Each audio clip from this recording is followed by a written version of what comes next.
Hello everyone and welcome back to the vlog. Now, a lot of things have changed since I was last really on this channel, and it's kind of weird.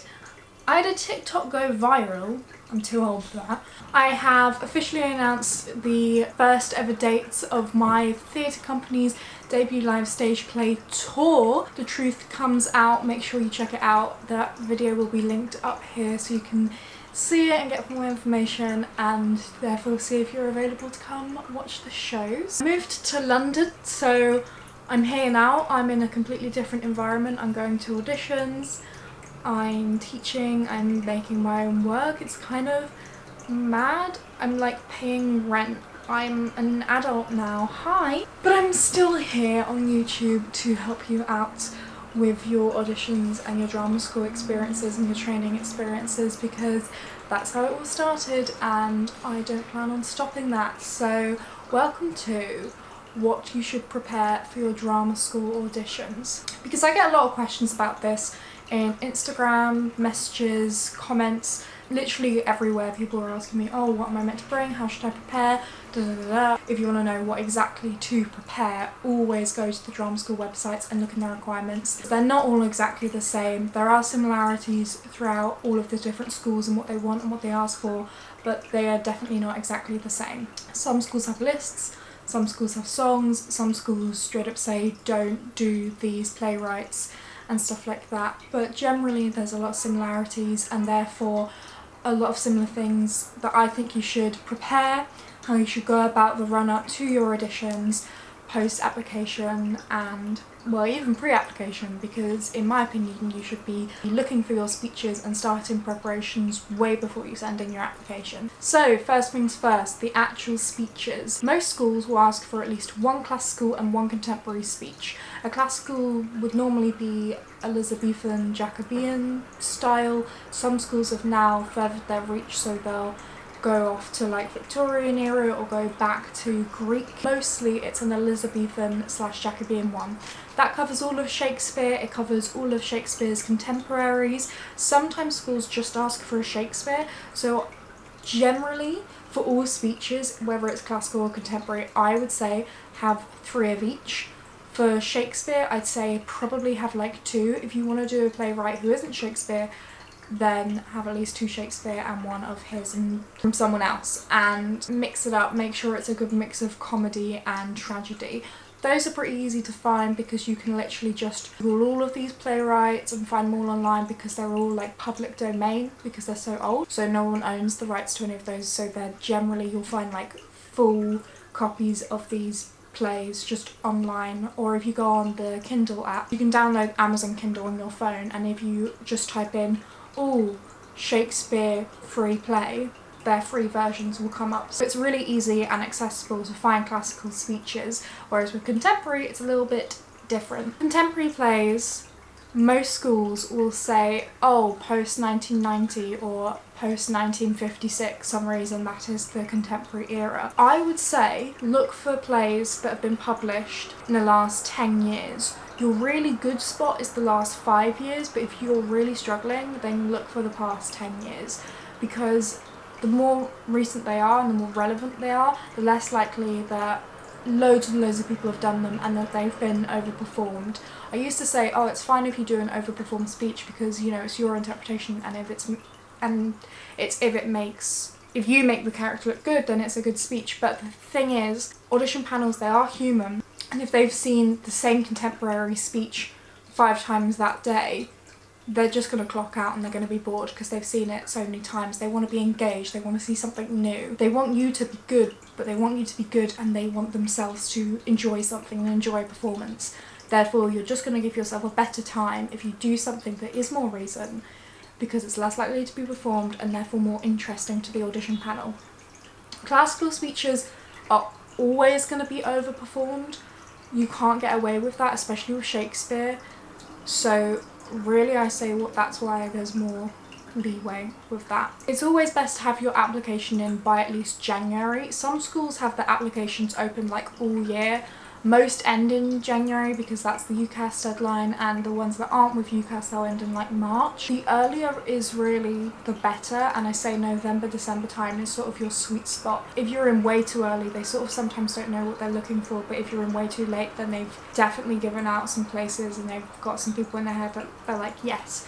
That doesn't go for the schools that only give out their places at the very end of the audition thing, but a lot of schools do not do that. So the date as of today is 26th of August. I really should have been making this video in July, but I'm very busy. Start saving your money now, start doing all your overtime now, start working up your side hustle now, because auditions are very expensive and your parents aren't going to want to pay that. I'm not assuming anyone's parents would pay that anyway, because I know that mine didn't. And you can get audition fee waivers, but as someone who comes from a low income household, that doesn't really matter to some application procedures, because they'll work it out a different way of how they're going to give out their audition fee waivers, which is kind of unfair. It's the life we live in. Definitely look into audition fee waivers, and also call up the admissions department, because even if their way of giving out an audition fee waiver formally, for example, some can be done by postcode. Like if your postcode is in a certain number defined by the government as 4, then they'll give it to you. But most people who are in a very low income household, it doesn't matter where you live, because not everything is black and white. There are some people who live in low income households. Yes, come into the video. Molly, come into this. It's my YouTube. Okay, I'm literally in my pajamas. Okay, that's not exactly my problem, is it? This is going in the video. I'll just What's say a up? voice. You've got our water thing. Just thought I'd let you know. Why what does it do? So we've got to fill it in so we can get running water. Oh, can we wait till Sean? Because No, that's what I meant. I just thought I'd let you know. So That's I don't know I'm sorry how for it ruining your video. No, come into the video. No, come into the video. This is non-consensual video filming. Hello. This is Molly. She's my new flatmate. I was gonna say something. I completely forgot what I was gonna say. Where's my other Amazon order? Basically, I didn't realise my bell was broken on my bike. Not me. But I didn't realise that my bell was broken on my bike, because it broke like a few weeks before I moved, and like basically the things just disappeared. So I had to order a new bloody bike bell, and you know, I kind of want it before I go cycling. Yeah, I think it so might be where handy. is that Amazon man? Anyway, what's up? Nothing. Just thought I'd tell you about that. I got a cute card from around the ankle. Yeah, if you call up the admissions department and just say, hey, this is my situation, this is what's going on, this is why I can't get a fee waiver, always call, never email. Sometimes you can get free auditions that way. That's how some of my friends at Reed did it. When I was auditioning, my auditions were always better when I had training going on. So obviously there was my training that I was doing at Reed, and then there was also my acting coach Katie, who really helped me out with audition speeches, and that's where I really learned and grew for what I was doing.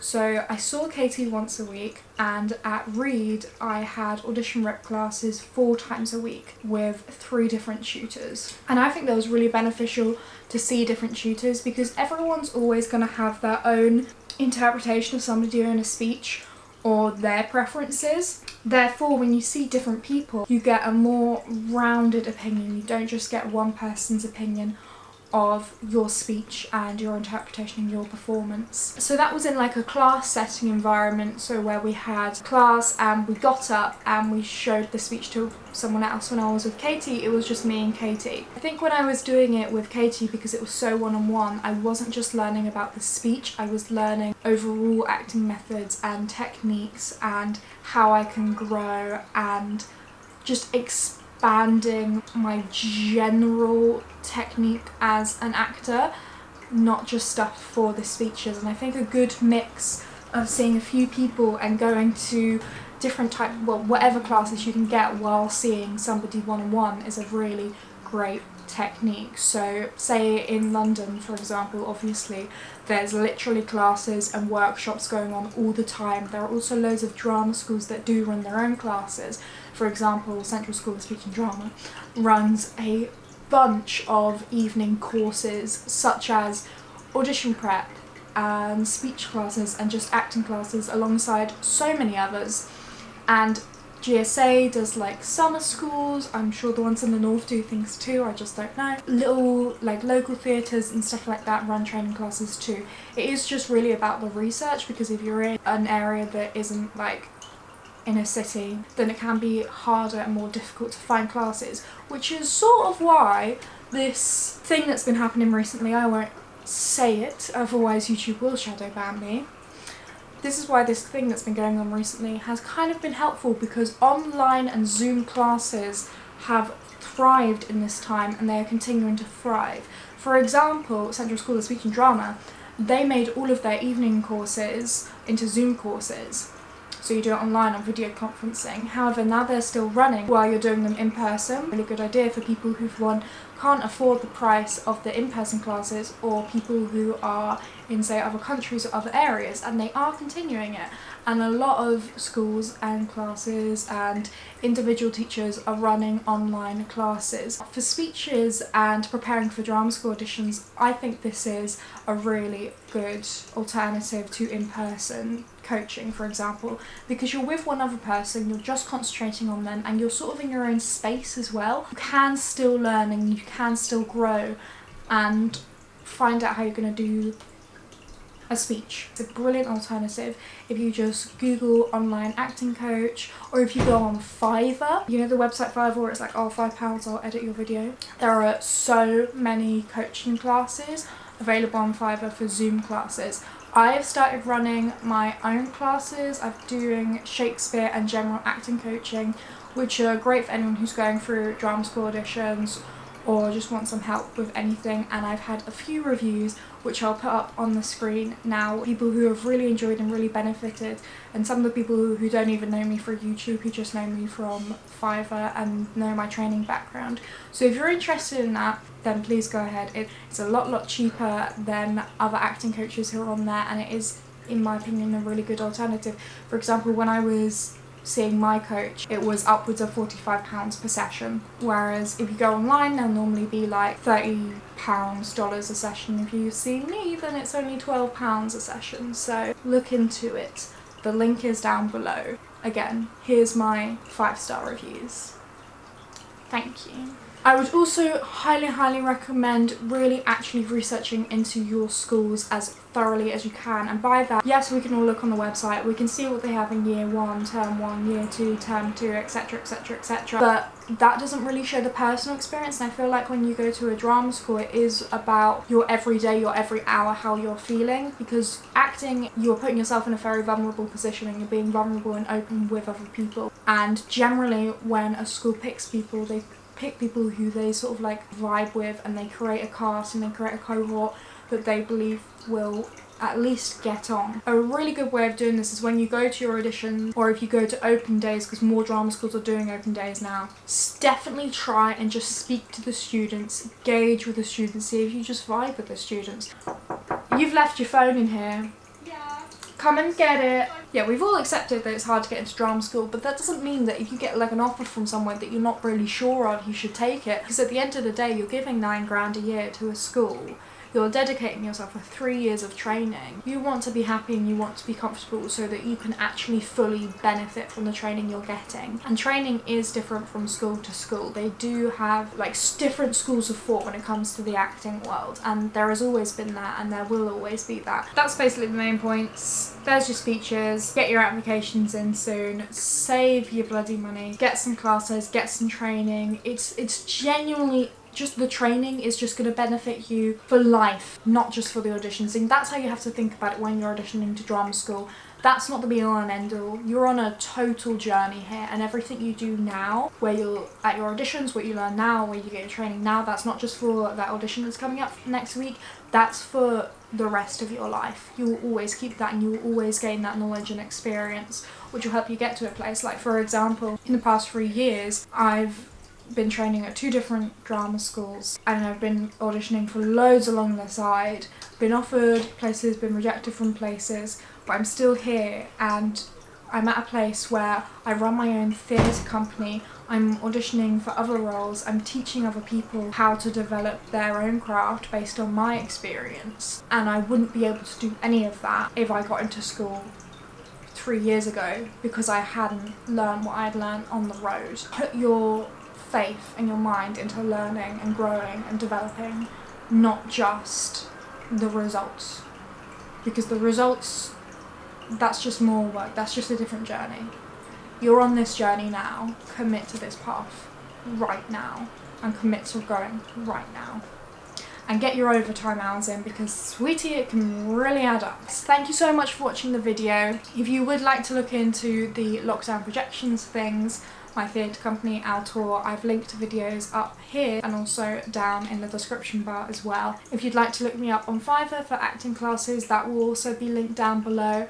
If not, then that's brilliant. If you'd like to subscribe, please do subscribe. More helpful content coming soon, and feel free to follow me on Instagram and Twitter where you can DM me asking questions, etc, etc. I really hope you've enjoyed the video. I hope you have a beautiful day, and I hope if you are applying and preparing for auditions now, I wish you all the best of luck. Thank you so much. Goodbye.